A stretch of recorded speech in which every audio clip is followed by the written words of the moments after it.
Stand! Stand!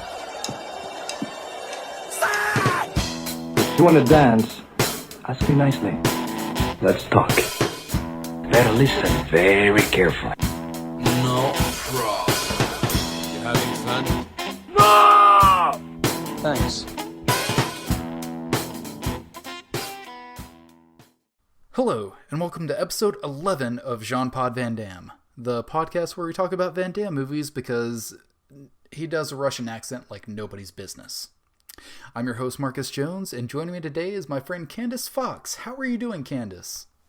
Hey, Marcus. Doing pretty good. Yay! So to get started, I invited you onto this podcast because you are a friend of mine. You're not so much a Van Damme connoisseur, but why don't you tell me a little bit about what you know of Van Damme, what you've seen him in, and your general thoughts about him. Gee, well, I don't have many thoughts about him. I have seen far fewer of his movies than I thought I had. Obviously, he's the Muscles from Brussels, so I know him as being kind of a hunky action star from the 80s. I believe I've seen Time Cop, though I can't tell you anything about it, and I know I've seen Street Fighter. Apart from those two movies, I think this might have been my first time, so to speak. So, certainly my first time intentionally watching a movie because it has Van Damme in it. Well, and this is a weird one to start with because he is just kind of... This is, I think, his first theatrically released film that he was in, and this was very early in his career, and he basically plays the main bad guy in it, and he gets about 10 minutes of screen time. Right. Yeah, you see him in the very beginning, and right away you know he's the villain because it's 1986 and he's wearing a white suit, so that's the giveaway. And then you don't see him again until the last 15 minutes of the movie where this high school kid beats the shit out of him, which I found to be very unrealistic. Oh, completely unrealistic, but it's kind of amazing. Like, his fight scene at the end is totally worth this movie. This movie is a weird... It's kind of as if the people that made, like, Breakin' and Miami Connection decided to make a Karate Kid movie. It's that weird and insane, but his last 15 minutes as a fight scene totally makes this worthy of talking about as a Van Damme film. Yeah, I felt like I spent so much of this movie watching bullshit karate that when he finally shows up, I thought, oh, this is real. You know, like I could tell that I was watching someone who was actually skilled in martial arts and actually knew what the fuck he was doing. So it was impressive, I will admit. It was riveting for 10 minutes. Well, I think that's because you see him in such a small dose to where when he's on screen, it's just him doing martial arts. Because the other actors in this movie that do martial arts are real martial artists that just aren't very good at acting. But you spend so much time with them that I think it takes away from their martial arts because they just seem dopey. Yes, dopey is the right word for the other characters in this movie. Maximum dopiness. So, would you believe that this film, No Retreat, No Surrender, released in 1986, made $4.5 million at the box office? I read that on the Wikipedia page for this movie earlier today, and I first read it as 4,000 and something, and I thought, oh, that sounds about right. And then I realized, wait, no, that's 4 million. Okay, that is a little surprising. This movie made like 4 times its budget back. Well, good on this movie. That, you know, it's obviously a B movie from the mid-'80s, and there were times when it kind of had the quality of like a softcore gay porn, just like the production values and like some of the content, I will admit, like did not help dispel that. So yeah, I'm glad to hear that it was successful. That's always, you know, I'm always rooting for the B movies to succeed. Even if I personally found them to be pretty boring. Like, that's a genre I feel strongly about. Well, yeah, and this one definitely does have its boring moments as well, but it's also just kind of so batshit insane that it's endearing. I kind of love this movie. It had its moments, I will admit. It really did. So, would you believe that this is actually a series of films, and this is the first of 3 No Retreat, No Surrender movies? Oh my god, don't tell me there's more. Yeah, none of them have Van Damme in them, but there are at least 2 other films with the title No Retreat, No Surrender.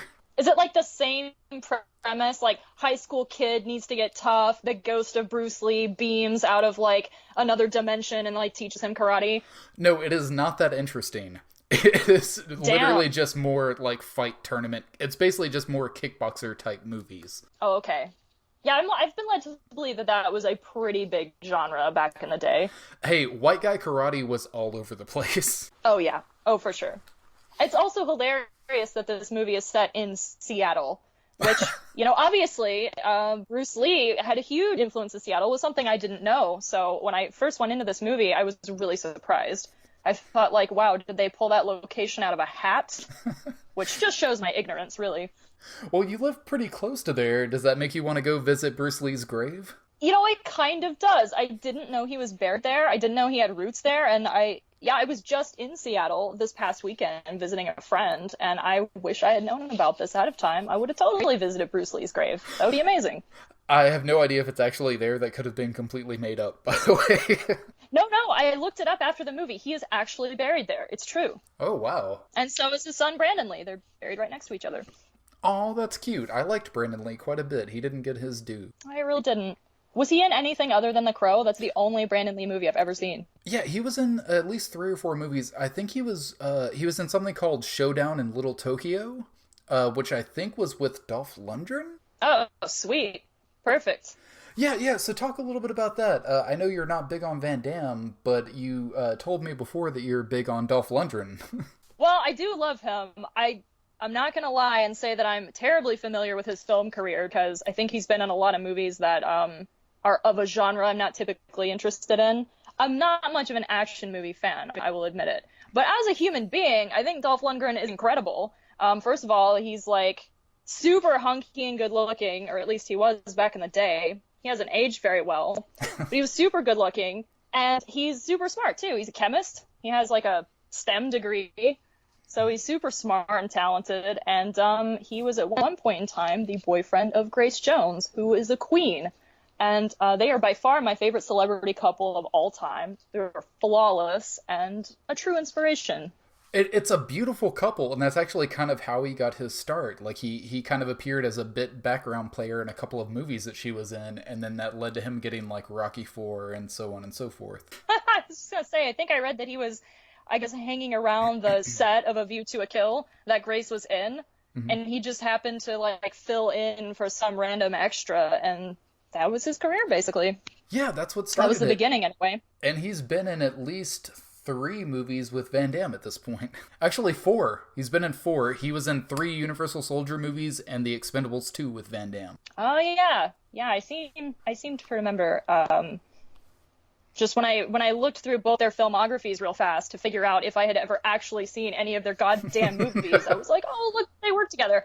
That's so perfect. I think there's like kind of a market, like a niche market for these like aging action stars to get together, and like, I don't know, I think it appeals to like the nostalgic crowd somewhat. It can, but those Expendable movies really aren't very good. It's really only worth seeing these people together on screen. Kind of like an action star dream team type of thing. Yeah, exactly. Just to see all these heroes of yesteryear on screen together, but the movies themselves are just kind of shitty. Well, that's a bummer to hear. I'm glad we didn't choose one of those for this episode. Yeah. Well, I did watch The Expendables 1 and 2. I never saw the third one, but the second one Van Damme is in as the villain, and his name is Villain. And it's worth seeing just to see Van Damme and Stallone fight each other. It's totally worth it for that, but that's about all it has going for it. Well, now, what's the deal with Stallone? Was he ever, like, any good at martial arts? I don't know anything about his background.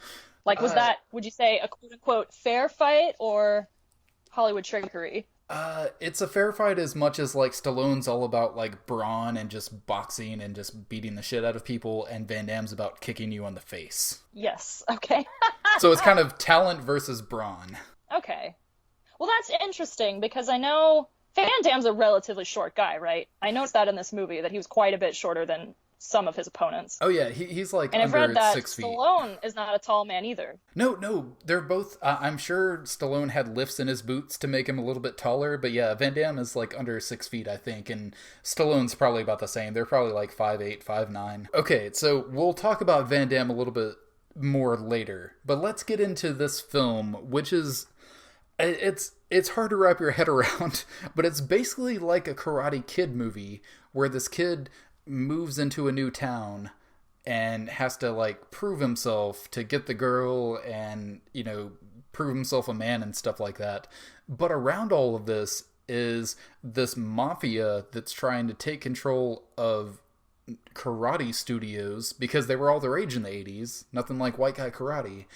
And so his father gets the shit beat out of him by Van Damme, who shows up in the beginning as a baddie, as well as a couple other guys. And then they move from California to Seattle. Yeah, then he kind of has to make his way in this new town where he makes a best friend named RJ, who is the best character in the movie.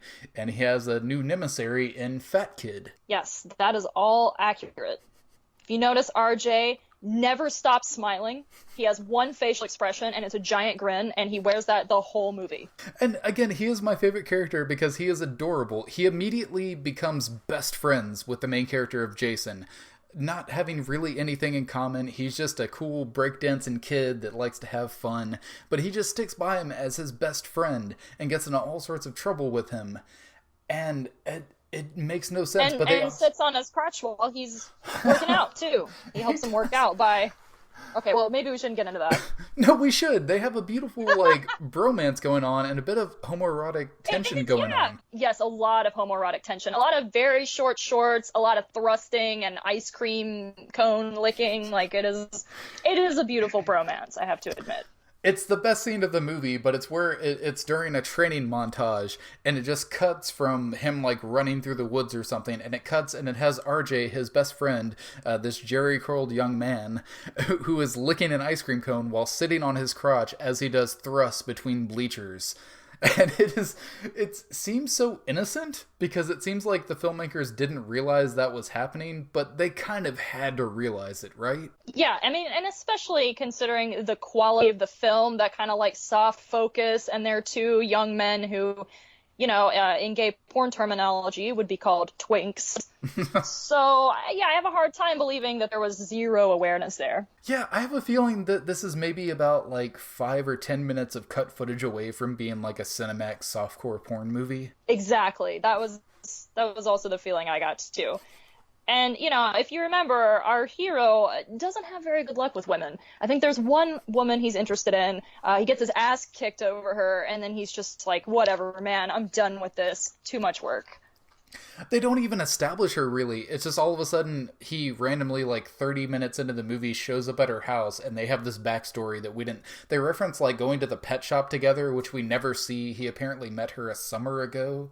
There's no backstory for this love story at all, but it focuses on it way too much in this movie. I agree. I was like, who is she? Didn't he just move here? How does he already have a girlfriend? It made no sense. Like, I would rather them focus on his relationship with RJ, who is the best friend that you need in every situation. Exactly. Well, I think we got a lot of RJ, so I don't have any complaints there. I felt like he got his due. He never triumphed over Fat Kid, which I wanted to see, but... Well, yeah, they don't tie up the Fat Kid Yeah. storyline at all. Like, because they have the Fat Kid antagonist who, I guess at the end, after he beats Van Damme, like, helps lift him up in the air, so they're cool now. But no, there needed to be some comeuppance. Like, they need to get back at Fat Kid, and RJ especially needed to get something back at him. And that's the thing, is that RJ, as the best friend, just helps Jason along, but he never trains himself. He never learns martial arts, which would maybe help him since he gets picked on a lot. Yeah, I don't know. I guess maybe they didn't want to focus too much on his character arc because they had to focus on Jason so much. But I think that would have been... That's kind of a ripe opportunity for a sequel or maybe a spinoff, because I would like to see Fat Kid get his comeuppance. That kid was a little fuck, and I hated him. And it was very upsetting that those loose ends were never tied. I agree, and I would love an RJ spinoff movie. I would watch him all day long. But yeah, no, and it may sound mean that we're calling him Fat Kid, but I don't know what his character name is. He is Fat Kid, and every scene he is in, he is stuffing some sort of food into his face. Yeah. Well, his weight was, like, clearly integral to his, like, villainousness. Because, again, this was the 80s, and so, you know, you just demonize the fat person and just make them a super mean bully, and, like, I don't know, that was just kind of a trope, I guess. Brings to mind Pee-wee's Big Adventure, of course. Like, part of Francis's villainousness was his weight, and so I think it's terrible now. Like, we look back on it with perspective, and we think, that's not right, but, well... Again, it was 1986. Well, not only that, but it is a martial arts film, so you're like, oh, the fat kid that doesn't keep in shape, he's the bad guy. What I was actually also going to mention the same actor. Oh, right, like the... Mark Holton. I was actually going to mention him from Teen Wolf, though, as Chubbs, instead of as Francis from Pee-wee's Big Adventure. But that's who he reminds me of. That's a very good point. I can see that. Yeah, just like the villainous fat kid. And yeah, and it totally works in the context of a martial arts movie too, because you know it's all about discipline, right? It's all about taming your inner demons and distilling your courage and your steadfastness. And man, if you can't even stay in shape while you're doing martial arts, like you have a pretty weak will, I feel. But that's the thing, is that he's actually enrolled in the martial arts classes, so it's like he's trying, so it kind of makes him, like, sympathetic in a way, like, oh, he's actually trying, like, and he's trying to make friends all the time. He seems sad because he has to, like, buy everyone burgers to get them to hang out with him. That is a good point. But again, the counter argument to that is he might have more friends if he weren't such a fuck. Because people, I mean... You never get the sense that they're not into him because of his weight, because he's the fat kid. He has a terrible personality. He's deplorable.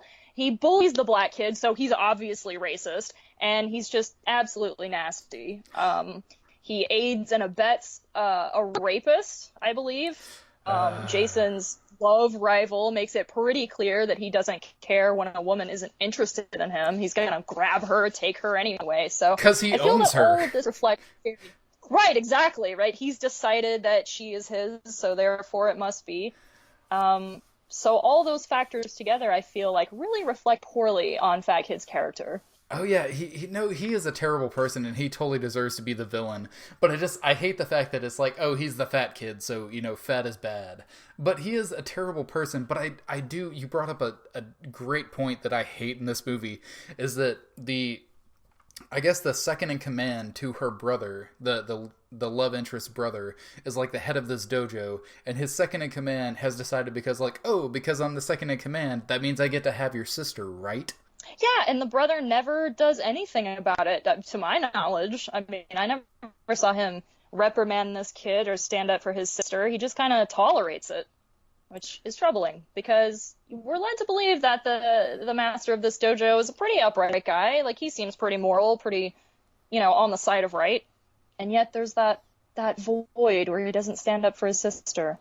Well, I guess that's that weird 80s thing to where, like, okay, he is a stand-up dude, but he's also, like, out doing karate tournaments all the time, so he doesn't see all the shenanigans going on here. And I guess, like, his sister won't even mention it, because it's like, oh, that's just what boys are, and that's just what the guys at the karate studio do. They try to fuck me, whatever they might do it when I'm not conscious. I don't know. But, yeah, you know, it's okay. That's just what it is. I love the idea of her only dating guys from the dojo. I love that she's like, if you're not super into martial arts, like, you just can't go with me. Well, you know, my brother's into martial arts. Because everyone at her birthday party, everyone at her birthday party, it was like, you know, doing karate and stuff. Like, I don't know if we saw anybody at that party who wasn't in the fight. Did we? No, they all ganged up on Jason and just beat him up, and then his shirt got a little ruffled, and he cried his way out of there. He sure did. Oh, and they had to go home and have an argument with his dad. These are the two, like, the son, the main character, Jason, and his father are the two whiniest characters I've ever seen in a martial arts movie. Oh my god, if you take that kid from the road and stick him in this family, it would be perfect. Like, they are the whiniest motherfuckers ever. Because his dad gets beat up in the beginning, like, they try to get him for his karate studio, get him to join. He says no, so Van Damme, like, jumps off of another bad guy and kicks the shit out of him, breaks his leg and stuff. And yeah, he just whines, and he's just like, no, you shouldn't fight, fighting bad. If you fight, then Jean-Claude Van Damme will come and kick you in the chest and break your leg. Like, that, it's like, I feel like that's what he associates it with. Like, if you do martial arts at all, it's almost like a signal you're beaming out to, like, you know, villainous Russian men who are going to fight you. Yes, which, is fine, but again, you have a whiny teenager whining that his dad won't let him do karate more, and then you have a whiny father that's whining that his kid wants to do karate all the time. So they just whine at each other for like 20 minutes in this movie until they finally come to an understanding and the father realizes, oh, sometimes it's okay to fight. Right, like when you're being humiliated at the bar you work at and like a gang of rednecks are trying to beat you up. Which, that scene really just made me want to watch Roadhouse, to be honest with you. I felt like it was like a shitty cut scene from Roadhouse. I feel you on that, but also, are there that many hillbillies in Seattle? I don't know. I haven't spent enough time in Seattle. I'm told there are many hillbillies in rural Washington, and there are certainly hillbillies in rural Oregon. Believe it or not, I do see my fair share of Confederate flag bumper stickers. I understand that. Have you seen Green Room that came out this year? No, I haven't, but I heard it got great reviews. It's definitely on my list. It is an amazing movie, but it deals with, like, it's in Washington, and it's, like, white supremacists out in the hills in Washington. Yeah, that sounds about right. We have, here in Portland, we have an organization that exists to counteract that type of stuff. So we actually have anti-fascist, anti-neo-Nazi organizations here because white supremacy is a thing. I mean, we don't like to talk about it because we're so liberal up here, but they have a presence. And so you do have to remain vigilant against that if you're out in the boonies somewhere. That seems so weird. I wonder if that's more so that you are a more liberated place, so you fight against that more openly, or if it's just like that happens to be there. Because I feel like I'm in Texas. I feel like we need that more here than we would up there, but I don't really ever see that around me. Yeah, well, I feel like it's maybe, because we're a couple of blue states, because our society is like, pretty much the most liberal in the entire country, that they have been driven underground. Whereas in a red state like Texas or Louisiana or Alabama, they are the government, right? They're everyone. They own that shit, so to speak. And so there's no need to have organizations, because you have City Hall. Whereas up here, you can't call it a fringe group, but they're definitely not in power. So they feel the need to get together and have their little hate parties and spread their literature and whatnot. And, they're trying to build up a force. I guess that makes sense. Maybe they have successful. to fight against it more. Like, they have to be louder than the people in the South because that's more the norm. Right. In the South, you don't need to shout about your racism from the rooftops because it's just assumed because it's so ubiquitous. God. Unfortunately. But which brings me to another point about this movie, and I feel like this movie is not the worst in terms of racism, but a little bit embarrassing. We've got a Belgian man playing a Russian.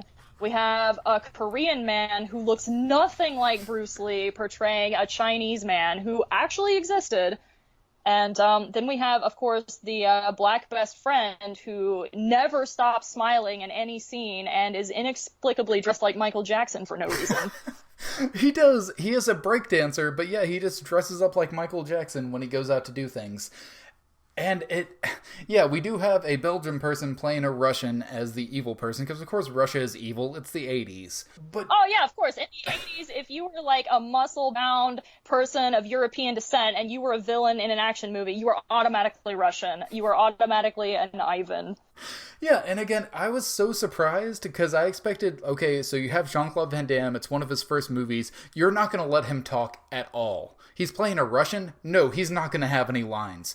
When we get to the end of the movie, he has 7 or 8 lines, and they sound French as fuck. They really do. They really do.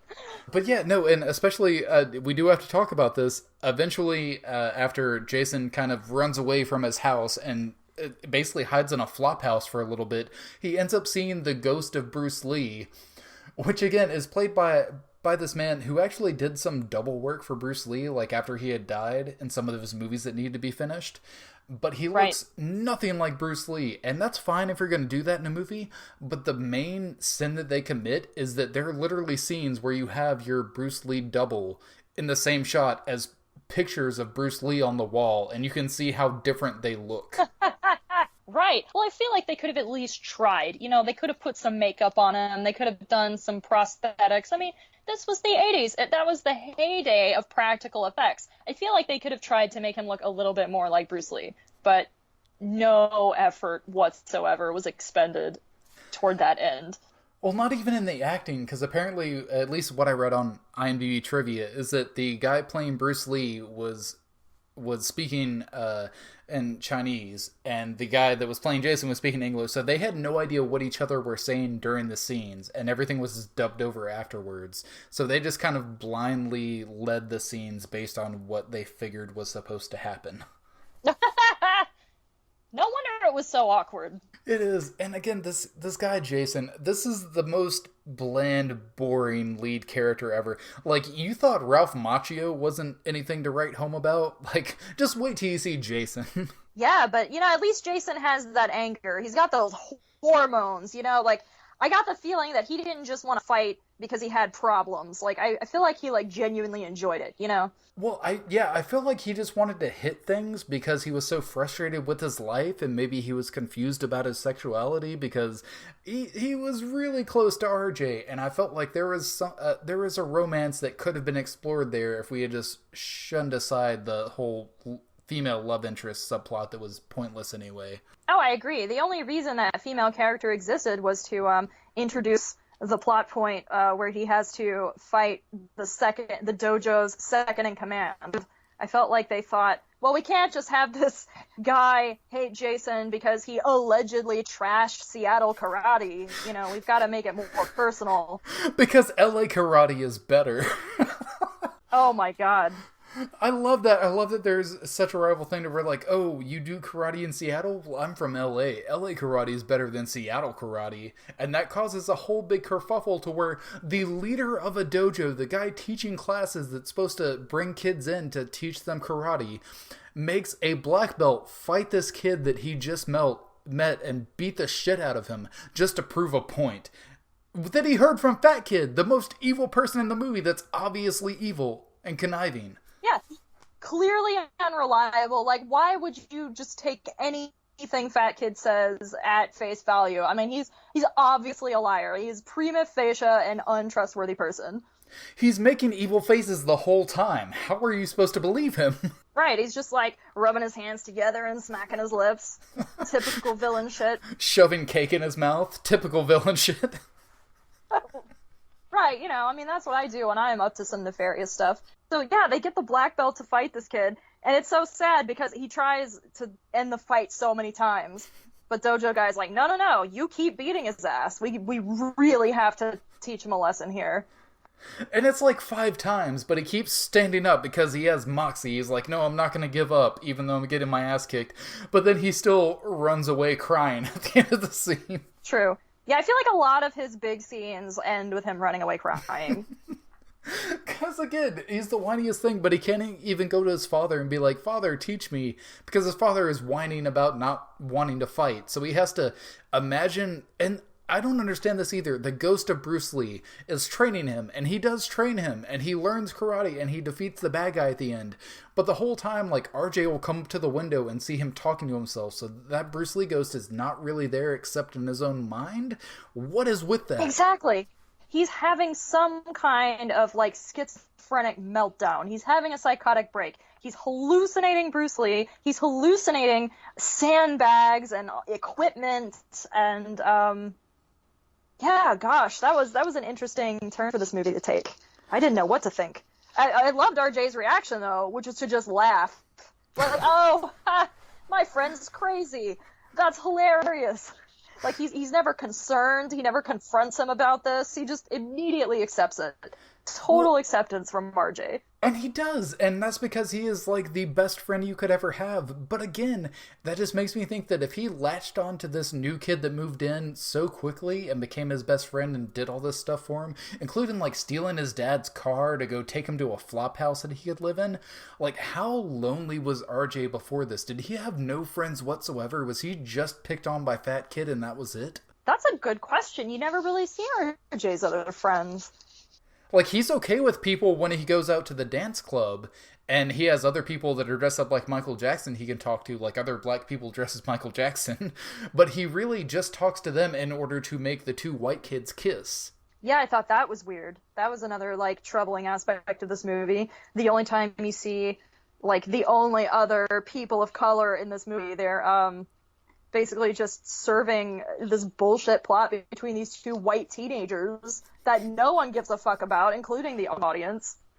Some very strange choices in this movie. I would have given that up for like a dance scene between those three, like the two in the thriller, the couple in the thriller outfits, and then RJ in like the white Michael Jackson outfit. If they just like would have done a breakdance together, I would have lost like 10 minutes out of that love subplot. Yeah, for sure. I really enjoyed the breakdancing in this movie. I wanted to see more of it. I thought, let's have less plot and just more dancing and fighting. I don't think this movie would have suffered at all if we had made that sacrifice. Well, I think that could have happened more, but apparently the actor that played RJ didn't know how to breakdance at all or skateboard, but he lied and said that he could when he got hired for the role. So, like, those are just body doubles that are doing that stuff for him. Oh, that's interesting. I didn't realize I was looking at a different person. Well, RJ isn't the most athletic. We come to find out. Yeah, he is kind of a puny kid. It's true. But he's nimble, and he's got a lot of spirit. He does. He has the most spirit. Like, he is the peppiest person in this movie. Like, he is the heart of this movie. I agree. He definitely is. Without RJ, this movie would be nothing. It's true. It would just be watching, like, a whiny Karate Kid that happened to have Van Damme in the last 10 minutes. Right, yeah. Just, like, cut-rate Karate Kid with a little bit of Van Damme sprinkled in. Nobody would have gone to see that. Let's be honest. No, and barely anybody did anyway, so if you would have cut that out, nobody would have seen it. So, let's talk about, I guess we've kind of talked about the plot.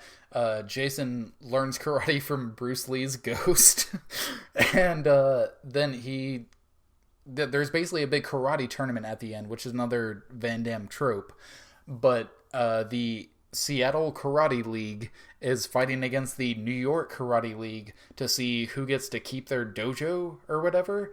And Van Damme comes in and he just beats the shit out of like everybody in the team. Like the main guy that's the love interest brother, the number 2 guy that was super rapey, the black belt that kicked Jason's ass, like just kicks the shit out of all of them. So then Jason challenges him at the end, and that's the big fight scene at the end, is just Jason and Van Damme going against each other. Yeah, maybe you can explain this to me better, but I never really understood what this crime syndicate was trying to do. So you're right, it seemed like they were trying to, like there's some kind of organized crime thing where they're going to dojos all over the country, supposedly, and just pressuring them into what?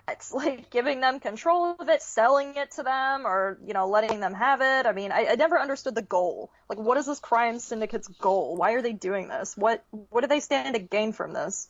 Well, that's basically just a trope from like the late 80s and early 90s in martial arts films. Because this is even, if you go to a Van Damme sequel that Van Damme was not in, like Kickboxer 2, kind of the same thing. Is that karate was so big in the 80s and early 90s to where like there was just like it rained money if you had a karate dojo. So the cliche, the plot is usually that there's some mafia or some bad guys that want to get in on your dojo. They want to take control of it because there's so much money in white guy karate. Oh, okay. This is making more sense. Yeah, so it's the kind of thing to where like these New York guys are in the mafia and they come out west and they try to like, oh, you have a dojo? Well, you join us. We're forming this new karate league and we're going to get all the money from these 12-year-olds that pay us $50 a month to teach them karate. Right. And also, by the way, we picked up this like human weapon from Russia, and he's just gonna do all the dirty work for us. When you won't cooperate, he will kick the shit out of you. And again, watching this for this podcast, I was like very disappointed that there was so little Van Damme in it. But again, he shows up in the beginning and he has a cool scene where he jumps off another guy and breaks a dude's leg. But then like this ridiculous batshit crazy story happens throughout, including the ghost of Bruce Lee. So I am engaged the whole time. And then Van Damme shows up in the last 15 minutes and he's wearing a wife beater and his nipples are hanging out and just his muscles are glistening and flexing, and I am completely into it. Yeah, I mean, it was really worth it for the ending. I mean, I was pretty engaged throughout too. Like we've talked about, there was a lot of superfluous plot that did absolutely nothing for me. I kept hoping it was gonna turn into gay porn, but it never did, so that was disappointing. But when you finally get to the big fight scene at the end, when you finally get to, Van Damme doing his stuff, I mean, it was really cool. And I'm glad I sat through it, at least for that. Yeah, and probably one of the earliest incarnations of him doing his splits, because he does the splits between the ropes in the ring, like while he's waiting in his corner. Oh, that's true. Yeah, we got to see him do his little warm-up. I'm not sure how often that happens. Again, like, I'm a Van Damme baby. I've barely seen any of his work, so I don't know what's typical. Oh, Van Damme baby. Let me tell you. But no, the splits are a big trope in his movies. Like, at least 60 to 70% of his movies he does the splits in. That's kind of like his signature move that he does. Kind of like how most other action stars have like their one-liners or have their certain tropes or things like that. Like, he does the splits because he can, and it's awesome on film. He seems like a very flexible dude. I mean, like, he's very almost gymnastic in his movements. Like, he can jump high, he's really flexible, he's very nimble. Like, that, it was impressive to see, like, that specific type of athleticism. I feel like most action stars are more about brawn and less about flexibility. Yeah, no, he's definitely not so much about smarts, the way you've seen more recently in action movies, but no, he is about being able to almost psych you out and just being able to throw his limbs wherever they need to be. Yeah, I was getting that impression. It was quite riveting to see this, but again, I was very bothered by the fact that this obviously, like, supernaturally talented person is getting the shit beat out of him by a high school kid who is trained by a ghost he imagined in, a squat, basically, with imaginary sandbags. That's hard to believe. It really is, because even just watching it, you're just like, Van Damme would kill this kid in 2 punches. Right. Like, and you almost want to see that, like, if he had come out and Van Damme had, in fact, killed him with 2 punches, and then the credits rolled, like, I would have given it a standing ovation. That would have been totally amazing. Which could have happened, because around this time, it's one of Van Damme's first films. Apparently, like, he was really rough with people he had fight scenes with, and was not holding back punches and was actually hitting people. And this actually led to certain character witnesses that were actors from this film. A little bit later on in another movie, Van Damme did a stunt with a guy and apparently, like, knocked his eye out. Like, literally, like, he got stabbed in the eye. Yeah, and the dude sued Van Damme, and people from this movie were character witnesses, and there were some people from this movie saying, like, no, he was too rough, he didn't hold back punches, he wasn't professional, and then other people saying, like, no, he was totally cool and professional, like, stunt dudes saying that. Wow. Well, do you think how much of, like, the culture of being a stunt person figures into that? Because I feel like the kind of personality that would be drawn to being a stunt person, and admittedly, the only reference I have for this is Death Proof, but I feel like, maybe just, like, ultra macho, like, they were just, like, really excited to be working with such a hard ass that they're going to cover for him. I think that's what it is, because literally, it's from the movie Cyborg, and it was literally like a dude got his eye fucking gouged out, like, working with Van Damme in this movie during a stunt. And it really was, like, stunt people in this movie saying, like, no, he was okay, but it was more like the actor martial artist that did, it was the dad, I think, that did a scene with him, and he was like, no, he really, like, kicked me and knocked me down, like, he couldn't hold his punches, he was not professional at all. But the stunt guys that worked on the movie were like, no, he was cool, he, did his work and whatever, like, we did our stunts. Well, who knows? If you're talking about the actor who played the really whiny dad, then I'm not convinced he wasn't actually a whiny motherfucker in reality. He just whined his way through the court case. Yeah, like, maybe he wasn't even acting, maybe this was like, maybe it was like a documentary to him, But I want to be the top karate guy. There were so many times, too, when I was looking at him standing next to the actor that was playing his son, and I just thought, are they the same age? Like, I'm sorry, but he was not believable as, like, the middle-aged father of a teenage kid. He looked like he was maybe 25 at the oldest. Yeah, or maybe just whining is genetic. Yeah, well, they were cast very appropriately to be father and son. I will give the casting director props for that. They will, but they created some of the most annoying scenes ever of them just whining at each other. My favorite scene in this whole movie, I mean, apart from all of the, like, cool martial arts fighting shit, my favorite awful scene in this movie is right after Jason gets his ass handed to him at that birthday party. He's driving away, and he's having flashbacks of things we just saw 30 seconds ago. Like, it's like an instant replay of his ass kicking while he just gets more and more upset and, like, punches the steering wheel. And I'm thinking, guys, we just saw it. Like, truly, we don't need a flashback of this. It actually reminded me of the montage in, like, Rocky 4, when Rocky's, like, driving around imagining, like, flashbacking to when Apollo Creed died and stuff that we just saw 30 minutes prior. But this is literally, like, 30 seconds ago.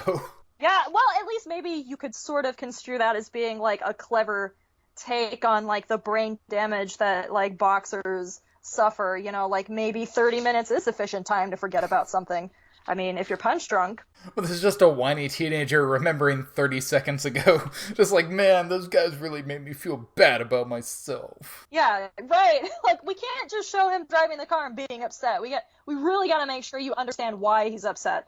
Let's give you a little glimpse into his thoughts right now. So let's talk about the very end of this movie, because of course Jason, our teenage protagonist, the whiny little guy that he is, he fights Van Damme, somehow defeats him, knocks him out of the ring, which is just ridiculous on its own. But then everyone bum rushes the ring, and they just lift him above their heads and just, like, push him up and down, and this goes on for like a minute or more, and it just slowly pulls away and fades out as everyone is just lifting him up, and we don't get any closure to the storylines of, like, what happens with the guy from the dojos that he had a beef against. Like, do they accept him?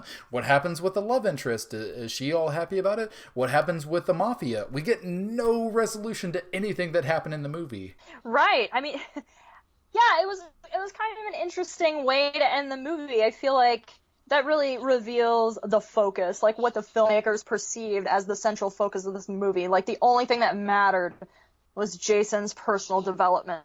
The only thing that mattered was him, you know, finally getting to righteously do karate, I guess. We're supposed to be happy that finally happened for him, and he gets to live happily ever after. I think we're supposed to just assume that everything else fell into place. Pretty much. That's why it's a shitty Karate Kid, I guess. Because at least everything in the Karate Kid was built up enough to where, like, you know how things are gonna land at the end of it. This is just so all over the place to where, like, okay, I guess we just spent 20 minutes on all these other subplots that go nowhere. Yeah, it feels like a movie that was maybe not all the way written when they started filming it. I think that maybe they just continuously worked on the script, like, while they were filming. I don't feel like they ever got past the outline stage. Yeah, it does kind of give that impression. It doesn't feel quite fully cooked. Like, it doesn't all gel. Well, you said, you made a post right before we started recording this that you were about to record this podcast and that you watched a Van Damme movie from 1986 and how your traditional training in film did not prepare you for this at all. Oh, no, totally. No, utterly. I don't have a degree in film, but I did take a few classes in college. So I have technically studied film, and obviously I'm a bit of a geek. I mean, I watch a lot of movies. I'm pretty interested in this art form, and none of what I've learned, none of my experience watching movies or dissecting movies or writing about movies over the past decade in any way prepared me to discuss this film or to discuss Jean-Claude Van Damme's role in it. I'm just completely shooting in the dark here. Well, that was my whole point. I just wanted to baffle you to no end when I brought you on here. Yeah, well, you succeeded. And you originally asked me to choose a movie for us to watch and talk about, and I just thought, I can't do that. I will choose poorly because I don't know anything about, you know, his filmography. I figured someone else would probably beat me to Street Fighter, so I didn't want to choose that one. Still hasn't been all done. The rest of them, well, you need someone better than me to do it justice. But no, I randomly chose this for you because I was like, this is weird and at the beginning, and it's such an odd comedy action movie in a way. I felt like it would be crazy enough to where you might get some enjoyment out of it. Oh no, it was really enjoyable. Like, I love B movies, especially from the 1980s. This is outside the typical genre that I go for. I'm usually more of a horror fan, usually more of a cult film fan, so this was outside my comfort zone. But I definitely enjoyed its nonsensical plot and cheesiness. So before we wrap it up... It was always fun to shit all over something, so that's a pleasure. Let's talk a little bit about the music in this, because it has amazing 80s music as well. Oh, yes. It did. This has a whole soundtrack to itself, and there are like 3 different songs that I guess were written for this movie that are very like 80s, almost like Rocky themed, like pump up montage music, and at least one of those will be played during the end of this podcast. Nice. Very nice. Yeah, I got the impression that this movie was really just kind of a mishmash of all the, like, you can do it sports movies. So, I mean, they're obviously stealing from Karate Kid. I think they are stealing from Rocky as well. I don't know. There were no montages. Not really. It was kind of a montage when he was training, but it wasn't like full on with like an inspirational song. So I don't know. They just kind of halfway did it. Well, yeah, it was a montage, but every scene was played out. Like there was about 30 to 45 seconds of each scene in that montage. They just really wanted you to like see his transformation, I guess. Okay, so as we're coming to the end, we're going to give this movie a final Van Damage rating. Usually we do this on a scale of 1 to 10, 1 being shitty Van Damme movies like straight-to-video shit like Derailed, 10 being something like Bloodsport, the kind of pinnacle of Van Damme movies. So since you're not that familiar with Van Damme's filmography, I just want you to give this a 1 to 10 rating overall as a film, as enjoyment, as whatever you got out of it. What would you give this film? Man, honestly, I would probably give this film a 3. Like if you take look, I have standards, okay? I have very high standards. Hey, you agreed to do this podcast, so you have very few standards. Yeah, I remember when I told you I was thinking about watching this with a friend, you said, please don't. I don't want anyone to know that I'm watching these movies.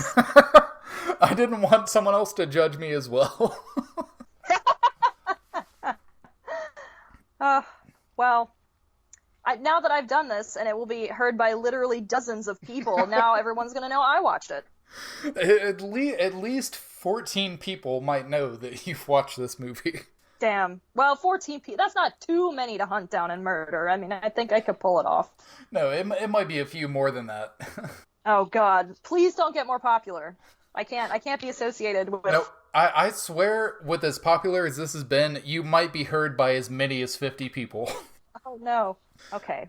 Well, it's too late to disguise my identity, so I guess I'll just have to live through it. I'll have to live through having watched a movie with 3 Van Damage and publicly discussing it on a podcast. Yes. As far as Van Damage goes, as a Van Damme movie, I would probably give this about a 4. I'm about where you are. As far as enjoyment goes, though, I kind of want to give it a 6 because it's so crazy. This is on a level of like a Miami Connection to me. Like, I would totally watch this again with a group of friends and like some drinks or, smokage or whatever you want to do. Like, this is a good, like, hangout, fucked up movie. No, I agree with that. I think you could make it really fun. I would love to see this movie get the Mystery Science Theater treatment. Like, do, like, a riff tracks or something. I think this would be great for that. Speaking of, Riff Tracks did do this movie. Oh, they did? That makes perfect sense. I should have watched that. That's actually the first time I watched this movie was with the Riff Tracks, and then I rewatched it without it for this podcast. Oh, man. If I had known it came with a riff tracks, like, I totally would have watched it with that. No. You had to go in clean. Probably would have given me some more insight than I had on my own. You had to go in clean, or else you would have just stolen jokes. It wouldn't have been good. It's true. I would have stolen jokes. I am totally unscrupulous. I'm not above that. I feel like there weren't too many laughs on this episode. I feel bad about that. I wanted to give you some more laughs. Since I'm not a fan and I'm totally unfamiliar with the genre, you're kind of getting the perspective of an outsider here. Well, I mean, it's okay because you're not funny really, so you're kind of barely a person, so Right, just... I'm not known for being funny. It's true, and one little podcast isn't going to change my image. But what you are known as, at least somewhat, on the internet, is that you are a writer as well. Why don't you plug your website? Tell us a little bit about what you've been working on. Oh, goodness. Well, lately I've been working on a very long, very boring novel, so that's not ready for public consumption. But is it a I do Karate have Kid a riff? blog. It's called That Is Not to Be Known Yet. Okay, I'm not saying no, but I'm also not saying yes. I'm not going to give it away. You'll just have to wait and see. if it ever sees the light of day. But no, I do have a blog. It's called the Neurotic Feminist, and if you Google it, it's going to be your number one search result for that. And it's basically just a dumping ground for very angry women who are sick of society's shit, and they just want to riff about things. It's submission based, so if there are any strongly opinionated females listening to this podcast right now, please look me up, and I will be glad to publish your writing.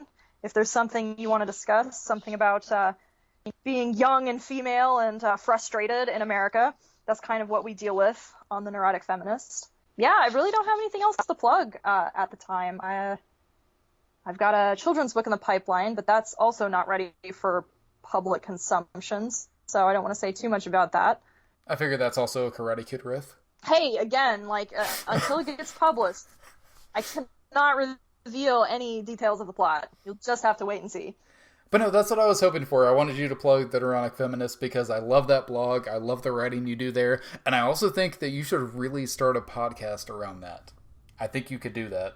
Oh my goodness. Well, I can barely find anybody to write for me. I don't know how I could convince someone to have a conversation with me. I think that's maybe a little too ambitious.